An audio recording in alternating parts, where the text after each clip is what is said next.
I think my freshman year, I started playing. I got injured early on, and after I got injured, my high school coach had told me, I don't know if you're going to be playing any more JV football. And I was injured for the year. I wasn't coming back. I had broken humerus, growth plate, and I wasn't sure exactly, what he meant by that. I had an older brother who was playing football at a high level in high school, and I was just like, I was trying to, feel his footsteps. And I ended up coming back my sophomore year playing varsity football, and I played pretty well. I got injured again, and it was one of those things where I said, all right, I'm getting banged up, but I got the talent. Everyone is telling me I can succeed. I got to fight through some adversity. And after that sophomore year, it was no looking back. I played at a high level my junior year, played at a high level my senior year, and the recruiting process, it wasn't overwhelming. It was something I looked forward to, and ended up going to Kent State University. The first Division 1A school, William and Mary, Richmond, Delaware, and guess who was for number 4? Kent State. Kent State came along around the same time as Delaware, and after Kent State, a few of the bigger schools started rolling in, and I said, you know what, I'm going to stick with Kent, and it was a good decision. My father always preached, and mother, they both preached education, education, education. So my grades were always high. I always had about a 3.5 to 4.0 GPA, and football was secondary. Baseball, track, basketball, that was secondary. But going through academics and excelling academically, that was the main focus. And having a household of athletes, and folks that excelled academically, I had to follow it. My brothers were all older than me, and I looked up to them.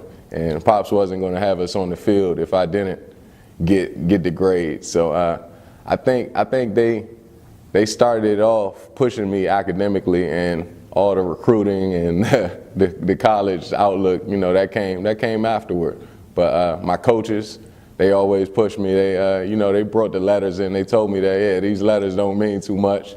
Keep on taking care of business on the field, and that'll take care of itself.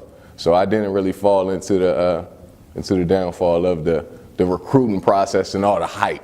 But I say my mentor, my closest mentor, was my brother, closest in age. He wasn't, what can I say? He wasn't as much of a positive role model as he would want. But him struggling helped me to learn from his mistakes. He didn't get the grades immediately, and he found out by his senior year that it was too late to pick up his grades. And as much as he did on the field, he had to take care of business in the classroom, and that was the main focus for me. I said, I'm not going to let the classroom hold me back. So I ended up getting honor roll, getting president's list, all that good stuff while I was in high school, and was able to not let that hold me back.